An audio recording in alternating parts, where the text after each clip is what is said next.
The story begins in a beautiful palace. It is where Kunon ponders the meaning of seeing for a human.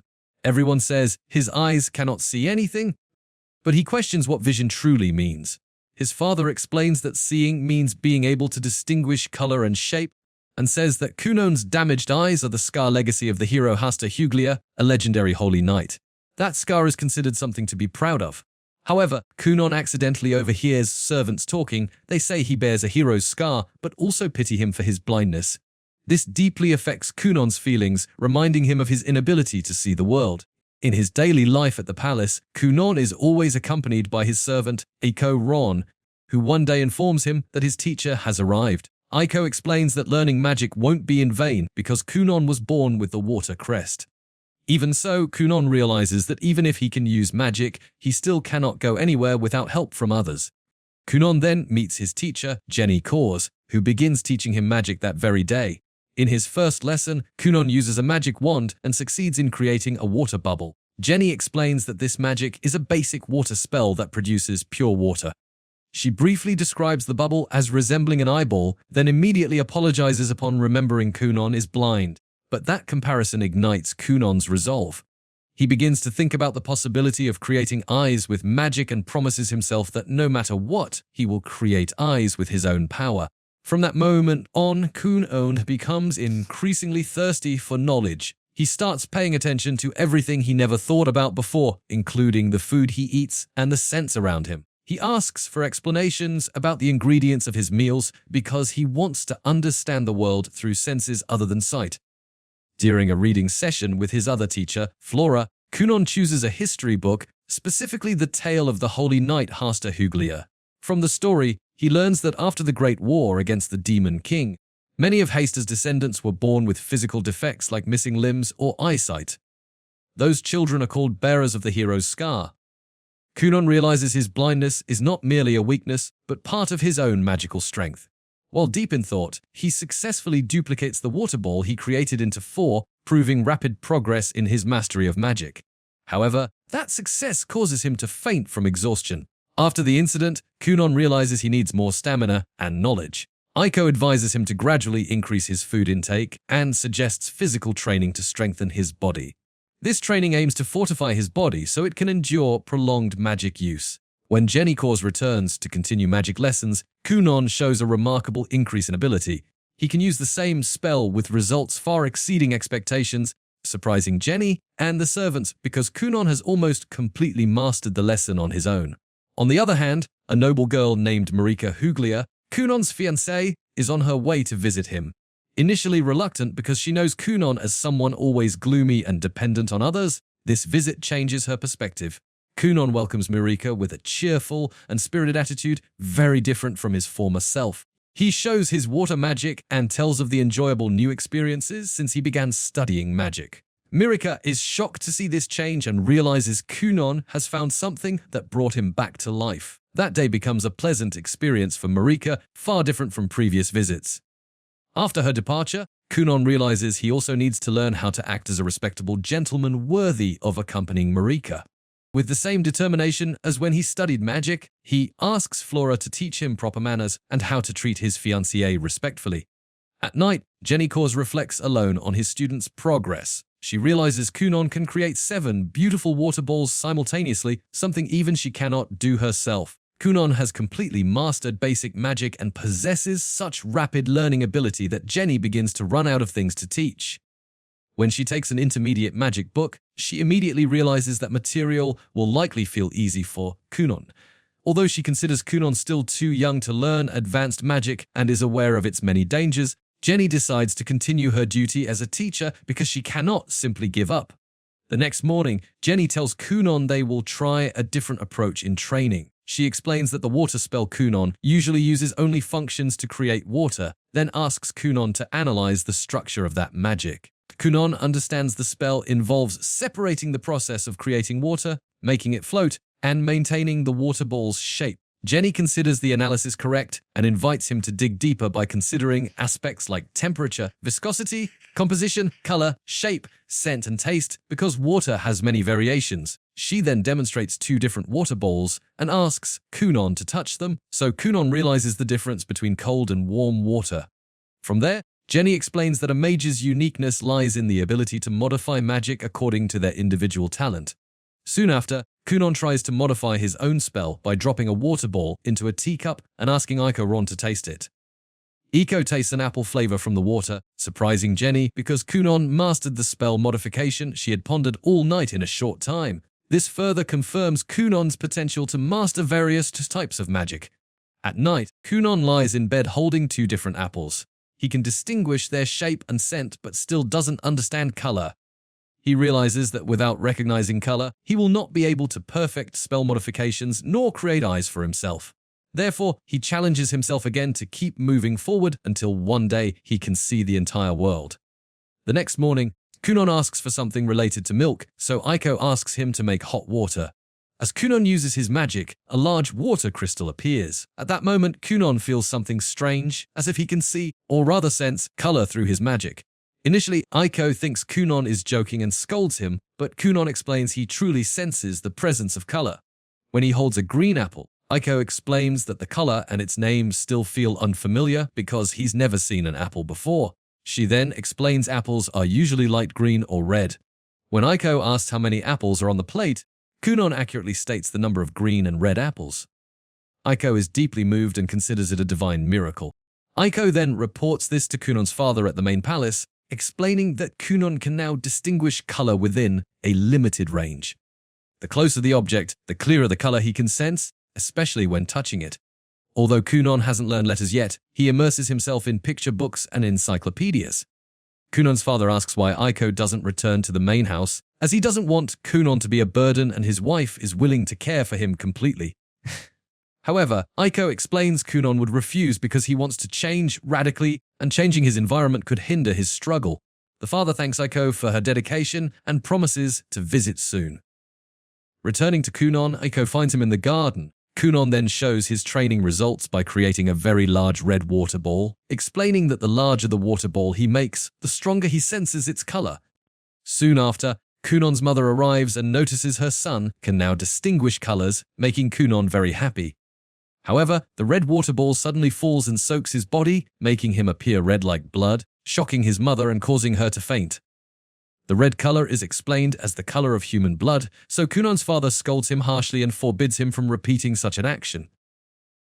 From a distance, Jenny witnesses the event and realizes how terrifying Kunon's potential is. She imagines how far this boy's development will go and even considers the possibility that Kunon might one day attain the highest honor for a mage, the title of Blue Mage. After that, Kunon's father summons his eldest son, Shio, and shares his plan to send Kunon to the Noble's Children Academy. He worries Kunon, who has barely left the palace since birth, will be afraid of the outside world, so he asks Shio to help and accompany his younger brother. Shio remembers the past when he once took Kunon outside for fresh air. At that time, Kunon was scared going down the stairs and fell. Since that moment, Shio vowed to protect his brother at any cost. The story then returns to Kunon and Iko organizing his books. Kunon explains he is reading about water divination, a technique using a special water-filled vessel to see the future or find lost objects. Iko becomes very enthusiastic and jokes about searching for her lost youthful spark and future husband. Kunon responds with laughter, assuring her she is still young and at the peak of her youth. Thus, Kunon Girian's journey continues to evolve, not only as an extraordinary water mage, but also as a child slowly approaching his dream of truly seeing the world through magic and his own determination. At that moment, Flora arrives, happy to see them laughing together.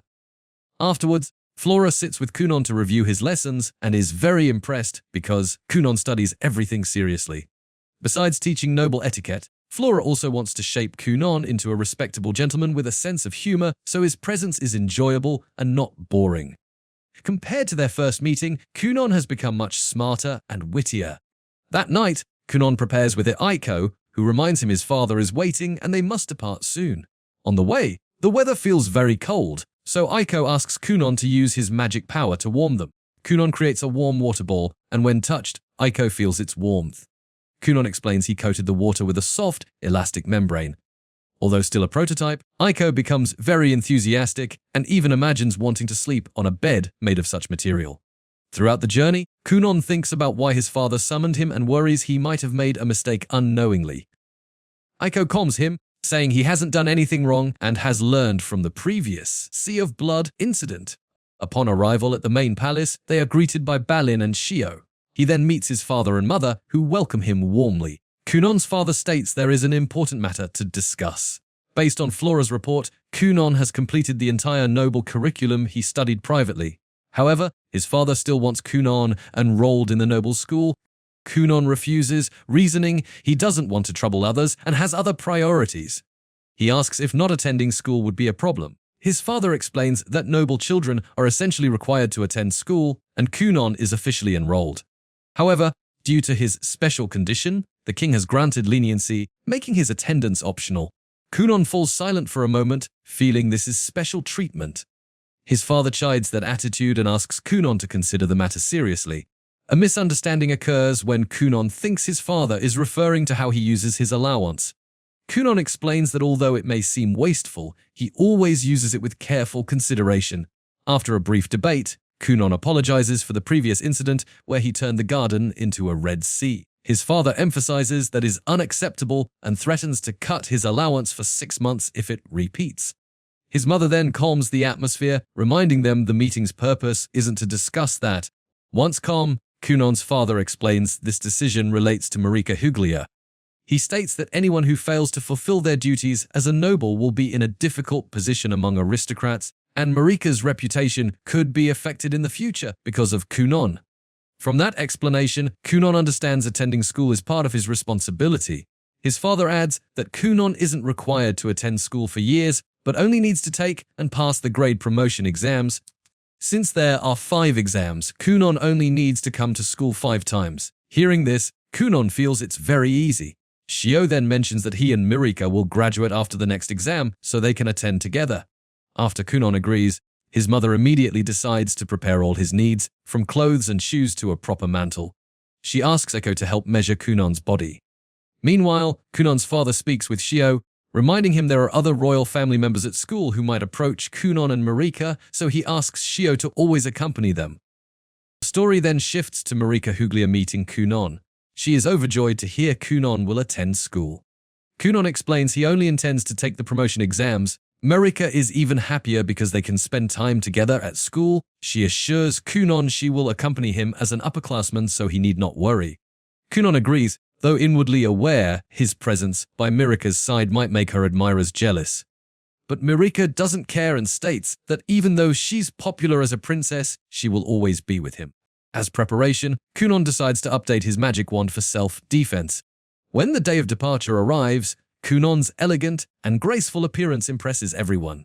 He bids farewell to go to school, then uses a spell on the carriage wheels to prevent vibration during the journey so his body isn't injured. Seeing this, Shio is amazed again, increasingly aware of how incredible his younger brother's magical power is. Kunon Girion explains to Shio that the magic he masters is very versatile and might help him get a job in the future. Shio understands Kunon is actually still nervous because it's the first time he must go far from home. However, Kunon soon asserts he is no longer as scared as before because he has become stronger. He asks Shio to stop worrying about him, realizing that since the incident of falling and getting hurt in the past, Shio has always blamed himself. Kunon reveals that back then he sometimes wished to disappear, but now he is determined to survive at any risk. He has an ambition he will never let go of. Even if the whole world vanishes, he intends to live longer than anyone until one day he feels pity for humanity. Hearing that determination, Shio begins to doubt whether his brother is truly on a normal path and suspects Aiko's influence is quite significant in Kunon's changed attitude. Moments later, they arrive at school and are welcomed by Marika Huglia, who looks extremely happy. Kunon is happy to hear Marika's voice and knows she is well. In the school environment, Kunon realizes his hearing is now so sharp he can catch people's conversations around him. He even jokes with Marika, suggesting a role-playing game, though it's just a light diversion between them.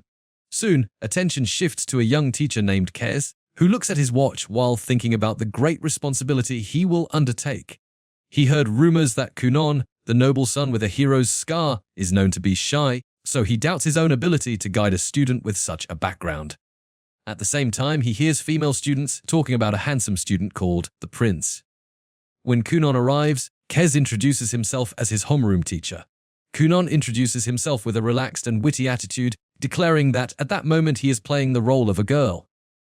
That attitude surprises Kase, but before the conversation continues, Marika bids farewell, promising to meet again at lunch. After that, Kase begins to feel guiding Kunon won't be easy. On the other hand, a group of male students watches Kunon from afar.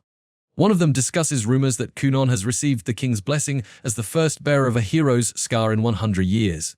Among them is Prince Lael, who immediately shows his displeasure.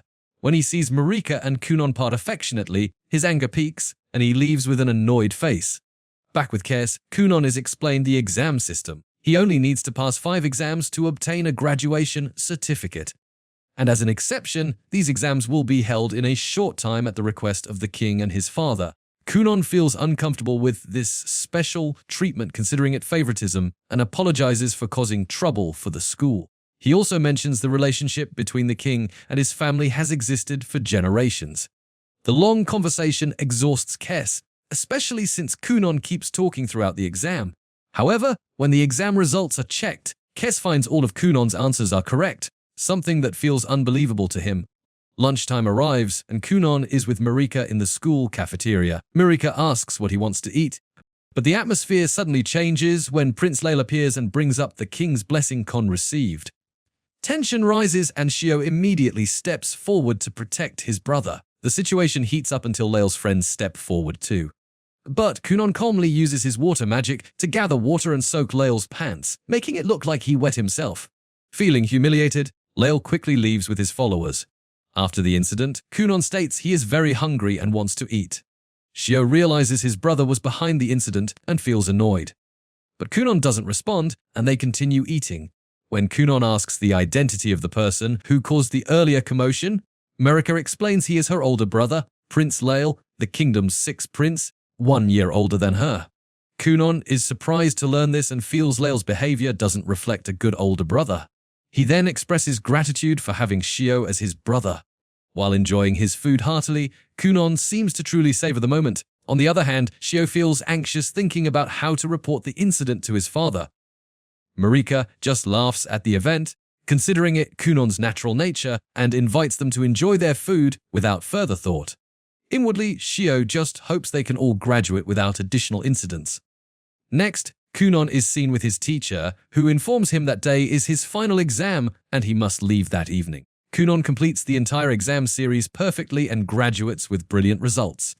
Afterwards, Shio approaches and congratulates him on his achievement. Then, Kunon's fiancée Marika Huglia comes to meet him and is warmly welcomed, showing how much Kunon loves her. Inside the building, Kase explains the final exam will be conducted with other participants. Kunon feels sad because he can't continue accompanying his teacher. But Kase comforts him, saying he will still watch over him even with many students, and expresses pride and happiness in having known Kunon during the exam period. He also reminds him of a boy he once liked who failed the exam, so Kunon ended up becoming his student. Soon, other participants arrive and speak to Princess Marika, asking about her fiancé's whereabouts. At that moment, Kunon politely introduces himself as Marika's fiancé and Shio's brother. He explains that although he cannot see with his eyes, he can see through his very strong insight. He also states he has a great purpose in life he must achieve one day and is happy to be with them all. When it's Prince Lael's turn for the exam, he intends to make the teachers wait for him. But his friends remind him the final exam will be held simultaneously, so he must not be late. When the exam begins, all students sit in their respective seats, including Kunon and Princess Marika sitting side by side. Lael watches them with intent to cause further trouble, ordering servants while complaining he is again considered a troublemaker at school. Although the servants are forced to be respectful to him, Lael knows everyone is afraid of him and only dares to talk behind his back, further fueling his anger. At that moment, Kunon approaches him and introduces himself as Princess Marika's fiancé, stating his happiness in meeting him. Kunon shakes Lael's hand tightly and doesn't let go immediately, annoying the prince. Kunon then explains he can feel Lael's voice, which sounds very masculine through touch, and he's sure Lael's face looks that way too. He even adds that if he could see, he might stare at Lael's face endlessly. That statement shocks and embarrasses Lael. He asks his sister, Marika, about who Kunon really is. Meanwhile, people around laugh at his reaction. Lael finally yells for Kunon to release his hand, and Kunon complies. Everyone then returns to their seats to hear the exam results announcement. The room suddenly falls silent before the teacher announces all participants have passed the final exam. The atmosphere turns into cheers and joy. Kunon congratulates Marika because they graduated together, and happiness radiates from everyone. Before leaving the academy and returning to his hometown, Kunon bids farewell to everyone, expressing how much he enjoyed his time there. Kes looks at him with admiration, calling him a slightly eccentric but very intelligent and extraordinary student. Kunon casually suggests that if Kes is looking for a partner, his brother Shio is always available so they could meet again easily. The next scene shows Kunon at his castle with Jenny to continue training. Kunon creates a giant bowl of water with his magic. Jenny asks him to stop, then divides the water into 10 bowls, colors them red, blue, and yellow, and changes their texture. Kunon succeeds in all instructions without difficulty, earning praise from Jenny. He even turns one ball into a beautiful bird, truly surprising his teacher. After training ends, they rest for a moment. Jenny says there's something important he wants to discuss. Kunon initially thinks it's about his graduation celebration, but Jenny explains his graduation is actually the best opportunity to reveal the truth. He asks Kunon to mentally prepare because what he will say is very shocking. Jenny then honestly reveals he can no longer teach Kunon anything. He admits he has been concealing this fact and states that for basic magic without offensive capabilities, everything he knows has been fully taught to Kunon. Jenny acknowledges Kunon Gurion's magical ability now surpasses his own. Kunon can even outpace him quickly each time he learns a new spell. Hearing this, Kunon rejects that notion and explains he actually enjoys the various magical scenarios Jenny creates and the teacher's efforts to trick him in various ways. According to him, the tricks created under desperate conditions are what expand the scope of his magical abilities. He asserts that Jenny is the one who gave him a purpose in life, and through those simple tricks, he learned to understand the depth of magic. Jenny responds that if Kunon truly thinks so, then he should no longer call them simple tricks, because each idea requires great mental effort and is often difficult for him to create even one.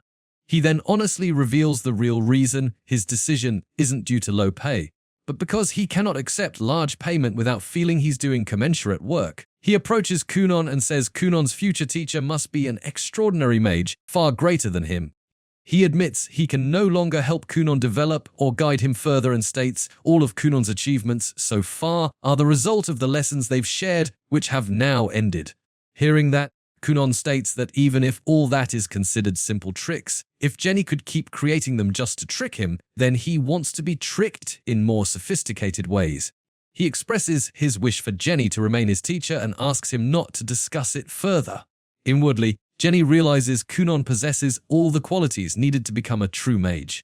Though naturally gifted, Kunon continuously goes through many trials and errors, challenging himself endlessly. That determination makes Jenny feel he must not lose to his student and that it's not too late for him to keep advancing. Sometime later, Aiko informs Kunon that teacher Flora has officially left the Noble's school because she completed the entire curriculum. He explains Flora didn't have time to say goodbye as she dislikes farewells. Aiko then asks Kunon to inquire with Flora about a servant at her castle because he wants to marry that man. Kunon replies he will write a thank you letter to Flora for all her services, but he mentions Aiko will be fine even if he marries. Aiko rejects that notion, and Kunon honestly expresses his feelings. He says Jenny left him, then Flora left too, and if Aiko also leaves him, he feels he'll be truly alone, like a rabbit dying of loneliness. In an emotional outburst, he states he won't ask anything about servants aged 18 to 25 just so Aiko can marry and leave him. The scene then shifts to lunchtime with the family. Kunon tells his father that Jenny suggested he find another mage as a teacher. His brother then mentions news of an extraordinary mage named Xion Li Fenrol, said to be very popular and admired by many girls. His mother confirms the name, and his son confirms it, adding that Xion Li is a very handsome and extremely powerful mage. Their father then explains that inviting a royal mage is nearly impossible. Royal mages hold a special title within the palace, are under the king's direct protection, cannot be commanded arbitrarily, rarely leave the castle, and people outside royal circles are forbidden from contacting them. Kunon then proposes a reckless plan to accompany his father to the castle and pretend to get lost inside, hoping the royal mage will be forced to help him if they meet. That way, he hopes to become his student. His father immediately judges the plan a failure, but his mother pleads for him to at least try something. Finally, his father agrees to request permission and ask the king about it. Kunon thanks his father for his willingness. The scene shifts to the palace, where someone receives a report from his assistant about a blind noble child who wants to study under a royal mage. When that person learns the child is Kunon Gurion, he shows clear surprise. The scene continues with Kunon Gurion inside a carriage with his father. Kunon expresses his joy that His Majesty the King is willing to receive them. His father explains the king is now considering finding a magic teacher for Kunon because his power has attracted the attention of the royal mages. His father then asks what magic Kunon has recently learned. In response, Kunon uses water magic to summon a black cat from a water bubble. His father is mesmerized by the ability, realizing Kunon can now easily control object colors and turn water into anything he wants. Kunon adds he wants to study magic more deeply to become a great mage. Upon arriving at the castle, they are welcomed by Princess Risha, who is introduced as the second princess and sister of Kunon's father's future wife. Kunon expresses his happiness in meeting her, and Risha replies that Marika often talks about Kunon and really wanted them to meet. She also praises the black cat for looking very cute, so Kunon reverts the cat to water with his magic. Fascinated, the princess decides to escort Kunon to the Black Tower while his father goes to meet the king. Kunon says he can go home alone, but his father insists on preparing a carriage to take him back later. On the way to the Black Tower, Kunon asks the princess various questions about the essence of a mage, interpretation of combined magic, and how to connect old interpretations with new ones. Risha asks him to slow down because she's still a beginner and can't discuss at such a high level. Kunon then changes topics, mentioning he's heard about the number of princes and princesses in that kingdom and admires how many princesses there are. He also notes that in many countries the eldest son inherits the throne, but in Helia the most worthy rules, not the oldest. Risha then reveals she renounced her right to the throne to become a mage. Mid-journey, Kunon suddenly senses many magical powers and turns Herns toward the Black Tower. Sensing strange energy, he then walks in an unusual way, surprising Risha. Kunon explains he turned water into ice and placed it under his shoes so he could slide easily. At the princess's request, Kunon does the same for her, so they both slide together as if skating. Guards worried about the princess's safety try to stop them but fail. Soon, Sudario appears, orders them to stop, then takes them to the palace garden to apologize for their reckless actions. Meanwhile, Kunon's father hears commotion outside and is informed by a worker that a careless child mage endangered the princess. The scene then shifts to the Black Tower, where the head royal mage Lunan welcomes Kunon.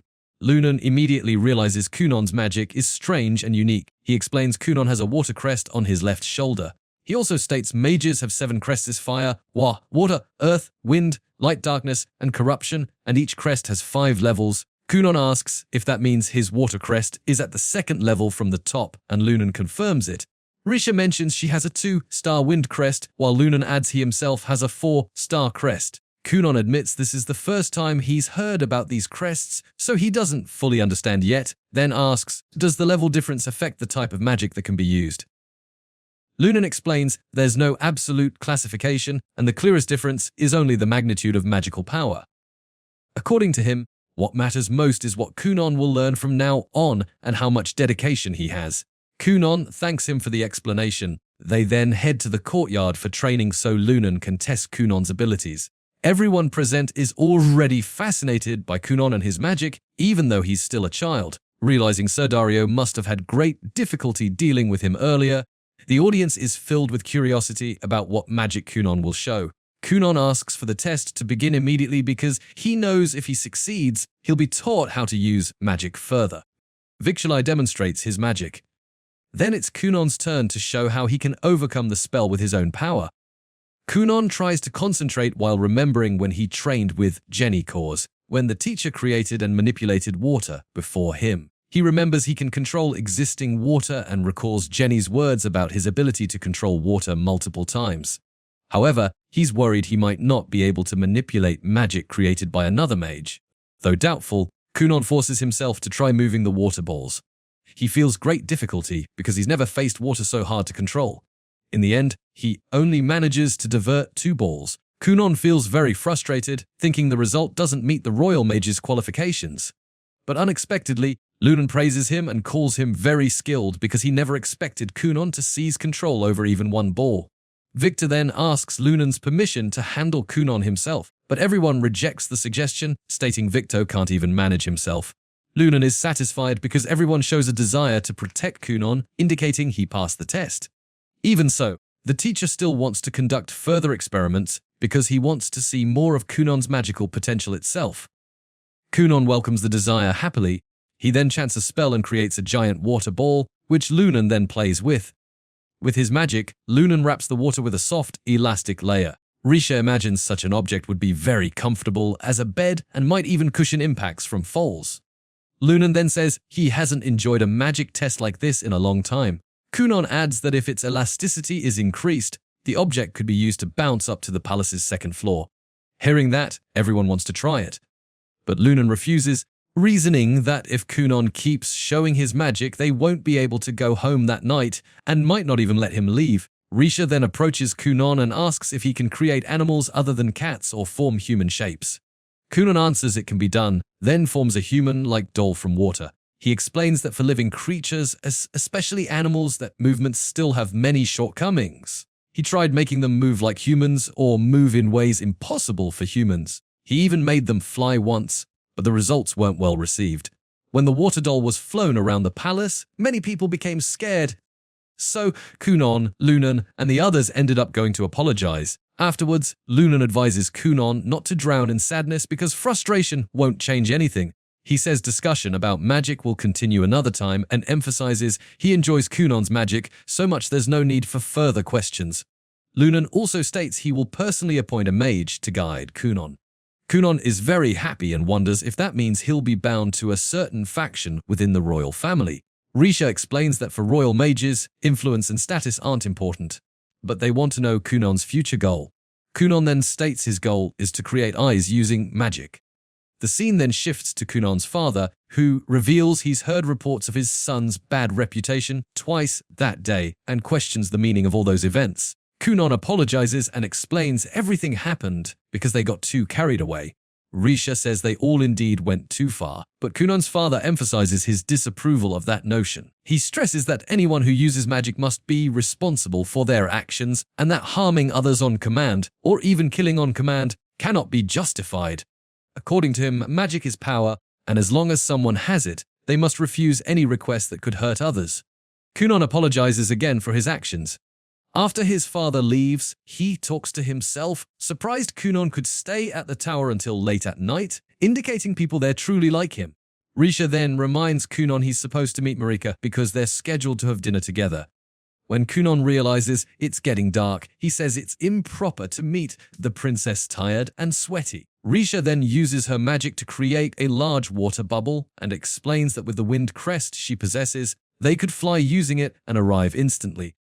Kunon considers the idea an interesting experiment, but declines because he promised himself the first person he'd take flying or floating would be Princess Marika. He also mentions such an action could cause misunderstandings, especially from Risha's fiancé. But Risha grabs his hand and states she has no fiancé. They board the water bubble and make it float into the air. Risha ensures Kunon is ready before speeding up their flight. Kunon feels the speed is too high, but Risha says the situation is still safe and even increases speed. After arriving, Kunon thanks her. However, they suddenly fall to the ground. Risha realizes thanks to the bubble's elastic properties they aren't hurt, then apologizes because she should have lowered speed and altitude first. Kunon concludes at least they now know the method is truly feasible for flying. Risha states more experiments are still needed. Soon, Dario appears again and scolds them for doing something dangerous again, which he says is the third time. Both apologize again. On the other side, Marika is seen preparing and asks her servant if the color of the dress she chose will be liked by Kunon. The servant assures it's the princess's favorite color and will surely attract Kunon's attention, while inwardly wondering what kind of person Kunon is to make the princess so infatuated. In the end, Dario specifically scolds Risha, reminding her she's part of the royal family and therefore must respect the law. On the other side, Mariko is wearing her dress and waiting anxiously for her fiancé to be Kunon Gurian to arrive. Behind her graceful appearance, Marika's nervousness increases as she paces in her room, asking if Kunon will really come or not. Her servant tries to calm her, saying Kunon was likely held up too long at the Magic Academy, so he's late. Soon a knock is heard at the door. A guard announces Kunon has arrived and is waiting outside for the princess. The servant turns and finds Marika already sitting calmly on the sofa sipping expensive tea as if she was never panicked before. Even before her servant finishes speaking, Marika rushes out of the room toward her fiancé. She finds Kunon waiting at the foot of the stairs. Kunon immediately apologizes for being late, then tries to break the ice with a relaxed and attentive attitude. He takes Marika's hand and guides her to the carriage, then takes the princess to a luxurious, world-class restaurant. Upon arrival, they are served expensive carbonated water, and both enjoy the meal quietly. Marika's servant observes how Kunon acts politely and dignified in every gesture. Conversation begins when Marika asks if Kunon visited the Black Tower that day. Kunon enthusiastically tells her he met Marika's older brother and met many great mages there, including the second princess, Risha. He also says he passed the mage test, though he doesn't know yet who will be his teacher. Throughout dinner, Kunon continues to be sweet and attentive, making Marika enjoy her time with him, though her servant once thought Kon's behavior a bit excessive. After dinner ends, Kunon suddenly says that although he can only take Marika out to dinner occasionally now, later after they marry, every night will feel like this. That statement surprises and touches Marika. She manages to maintain her graceful demeanor in public, but once back in her room, she can't contain her joy and giggles while imagining the future Kunon promised. Several days later, Kunon returns to his residence and is compiling a report in the study. At that moment, Aiko calls him to ask for help washing clothes. Kunon uses a variation of his water magic to create foamy water that easily cleans dirt. Aiko thanks him while Kunon complains his report is delayed. Aiko scolds him for too often locking himself into study and suggests he go out to play more and breathe fresh air so his growth isn't stunted. Kunon realizes he needs to balance study and other activities. Aiko assures him he still likes him as he is, so their conversation ends with a warm atmosphere under the laundry. Kunon then asks, has there been any reply from the Black Tower about his teacher? Several days after that, a letter finally arrives. It contains news that a handsome and renowned mage named Zeon Lee has been appointed as his new teacher. Kunon himself doesn't know how to judge such a person because he only heard about him from his mother. In contrast, Aiko is very enthusiastic, imagining how charming Zeon Lee is and hoping to appear her best if she meets him. At the palace, Risha meets Marika and conveys the news that Zeon Lee has been chosen as Kunon's teacher. Marika is happy because that means Kunon will learn from the best mage. Risha herself looks a little disappointed because she actually wanted to be Kunon's teacher, considering Kunon is an interesting student. Walking in the corridor, Marika passes by her two older sisters, Ai and Lydia, who smirk upon seeing her. Marika momentarily feels intimidated, but Risha's presence gives her courage. Ai sneers that Marika and Kunon aren't married yet and are still engaged, so Kunon could theoretically fall in love with another princess. The taunt makes Marika uncomfortable. However, Risha immediately defends Marika and asserts Kunon wouldn't be interested in them. The two older sisters leave angrily, scolding Risha to act more like a princess since she's been reprimanded by the palace knights several times. Back at Kunon's residence, he sits drinking tea with Aiko while pondering what his new teacher will be like. Meanwhile, Aiko still blushes just imagining seeing Zeon Lee up close. Soon, a carriage stops in front of Kunon Girion's residence. From inside, Marika Huglia unexpectedly disembarks. Her sudden arrival surprises Kunon, but he immediately tries to break the ice with a relaxed attitude, saying he needs to prepare mentally to be near a woman as beautiful as Marika. Unknowingly, he jokes while wondering why he must be involved in such a situation. Kunon, unaware of Zeon Lee's presence, continues talking in a light tone until Zeon Lee decides to get off the carriage. At that moment, Kunon senses a different presence. He soon realizes that figure is none other than Zeon Lee. While Aiko is filled with nervousness, Kunon is amazed by Zeon Lee's magical aura, which is so dense and powerful. He feels the mage's power far surpasses anyone he's met at the Black Tower, possibly even exceeding the Grand Masters. Marika notices the change in Kunon's expression and asks if something is wrong, but Kunon directly greets Zeon Lee and introduces himself. Zeon Lee responds coldly, stating he doesn't care much for formalities and openly expresses his dislike for children. Aiko inwardly wonders how a mage can be so rude, though she can't deny Zeon Lee's charisma.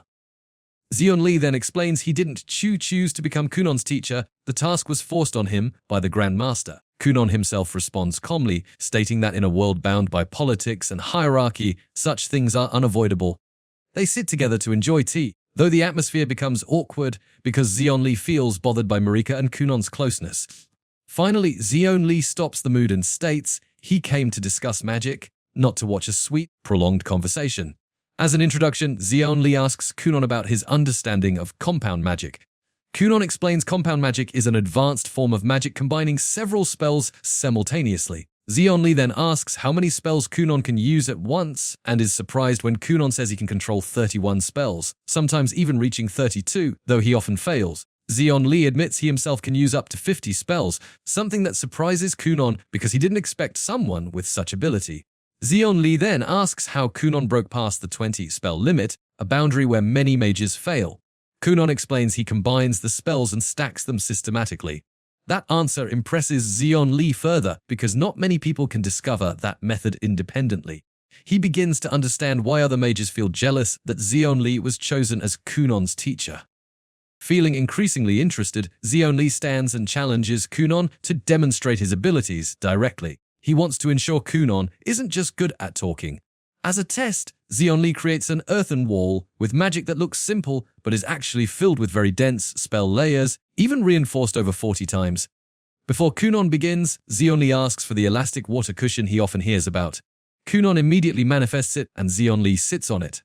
Once feeling its comfort, Xion Li falls asleep. Meanwhile, Kunon observes the wall and realizes how strong the magical structure composing it is.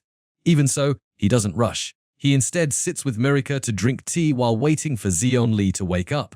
About 2 hours later, Xion Li wakes up and finds the sun beginning to set westward, while the wall still stands firm. He thinks Kon has given up, but Kunon explains he was only waiting for the right moment. Kunon then approaches the wall and uses a special water magic that acts like a cleansing fluid. Seeing this, Xion realizes Kunon chose a clever method instead of forcing power directly like most other mages. At that moment, Xion Li officially accepts Kunon as his student and states that from the next day, Kunon will assist him in various magic experiments. Thus, Kunon's journey as Xion Li's student officially begins. Sometime later, Marika Huglia is at her residence and realizes she cannot continue acting like that. She feels that without change, she could lose her greatest love, Kunon Gyurian. The next day, Kunon's teacher Xion Li arrives with a confident smile and directly states he is the luckiest person in the world to have Kunon as a student.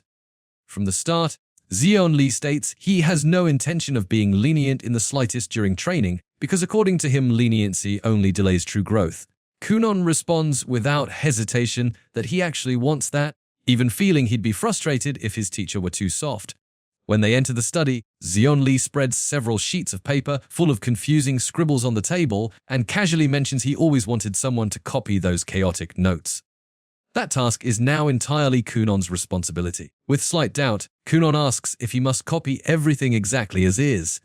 Xion Li nods yes while explaining that over time the number of notes will only increase. He also warns the papers contain high-level state secrets, so he asks everyone to leave the room until Kunon finishes his work. Once they are alone, Xion Li asks Kunon to immediately make a water ball so he can rest a bit.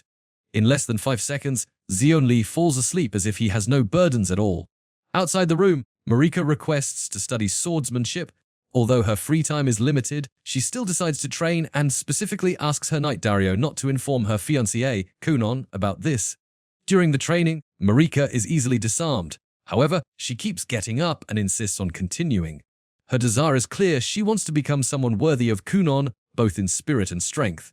After quite some time, Xion Li finally wakes up. Seeing the surroundings, he complains Kunon is too slow, but immediately apologizes upon realizing since arriving he just fell asleep and didn't help at all. He even criticizes his own handwriting, calling it the worst thing Kunon has ever seen, as if written with his feet. Afterwards, Xion Li explains what's truly important. He states reading and understanding are two different things.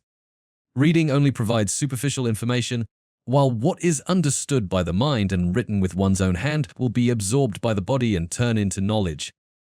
According to him, knowledge is far superior to mere information because over time knowledge will transform into real power. When night falls, Xion Li bids farewell and demands everything be ready for the next meeting. Kunon remembers some strange illustrated notes and asks if they represent a certain technique. Xion Li answers it would be better if Kunon meets him the next day so everything can be explained calmly. Before parting, Kunon feels happy about the visit because it increases his chances of meeting his future wife. Upon arriving at the royal palace, everyone is impressed with Kunon and begins praising him, mentioning how much stronger he is compared to last time they met. Many are interested in training with him. Suddenly, Xiongli appears and asks Kunon to follow him without much explanation. Some try to stop them, saying the destination is considered cursed land. Even so, Xiongli still asks Kunon to make waterbeds, and eventually everyone falls asleep peacefully. Soon after, Xiongli asks if Kunon knows about magical tools. Kunon explains magical tools are objects moved by a mage's magical energy. Xiongli adds that mages who live creating and using such tools are known as magic engineers. Inside the room, Xiongli confirms the earlier scribbles are indeed notes made by Kunon himself, and Kunon confirms it. Kunon then requests permission to stay with Xiongli to learn as much as possible. But the request is denied because Xiongli intends to hand everything over to him at the right time. Xiongli then shows a magical tool he is developing, which is a direct result of the strange drawings Kunon mentioned earlier. With that tool, a kitchen is no longer needed because food can be heated directly in the room. Xiongli explains his earth magic excels at forming large, solid objects but is very difficult to use for small or soft parts. At that moment, the Director General appears and invites Kunon for lunch. As agreed, whenever Kunon is at the palace, they will have lunch together while having lengthy discussions about magic. Xiongli again asks Kunon to make a water bubble, and the Director General falls sound asleep. During lunch, everyone feels much more refreshed after Kunon created waterbeds so they could rest. Some comment Kunon could change teachers anytime he wants. But Kunon emphasizes that although Xiongli seems relaxed, he is a very great instructor. That statement surprises many. Kunon also thanks the Director General for the right choice while highlighting the compatibility of earth and water magic. Mirika's sister explains that Mirika is attending an admission ceremony at the Upper Nobles School. Mirika herself feels sad because she can't meet Kunon. The Director General then asks about Kunon's next plans, and Kunon answers he only intends to take the course completion exams. Taking advantage of the topic, the Director General begins talking about the magic school attended by talented mages from all over the world. That place is the academy where all palace mages are educated. Xiongli explains entry is only permitted for those aged 12. That time is still long, but Kunon Gurion stores that information in his mind, realizing the academy is inhabited by mages from all corners of the world. 2 years pass, and Kunon develops rapidly in magic. He can even withstand his teacher's attacks very easily, something that truly satisfies Xiongli with his students' progress. After countless training sessions, Marika Huglia observes that the magical tools they create can maintain object warmth with high efficiency. When entering Kunon's room, she finds they have created 7 devices, written 5 new articles about magic, and even compiled a complete handbook on magical experiments. There is still one new tool being developed, but Xiongli chooses to finish it himself. Kunon then remembers the box that strongly attracts insects, a project they once worked on together. Xiongli doesn't say it directly, but he hopes Kunon will go to the Magic Academy. Facing that, Kunon finally accepts and asks the academy's location. However, he becomes annoyed upon learning it's very far. When he asks what he can bring, Xiongli answers only his eyes. Soon after, Kunon runs off after remembering the most important thing. There is much he can still do even if he cannot see, and in his mind, he believes everything will be fine. The scene then shifts to Marika, unable to hold back her tears due to deep longing for her loved one. The emptiness from Kunon's departure feels so heavy in her heart, and she cries silently while holding onto that feeling. Xiongli, awkwardly aware of the situation, tells her to stop, saying Marika is only pretending in front of her lover. His words aren't well received and are met with a direct kick to his leg. Even so, Marika knows Kunon has achieved outstanding results as a mage so far. She believes if Kunon succeeds in restoring his sight through magic, it will be humanity's greatest achievement and etch his name forever in history. At the same time, a small fear grows within her. If Kunon goes too far, there's a possibility he might leave her behind, treading a path she may not be able to follow. Even so, people around her try to comfort and encourage her. They also know Xiongli has been demanding of Kunon very strictly from the start. Xiongli himself explains Kunon is an absurd talent, someone who appears only once in many generations.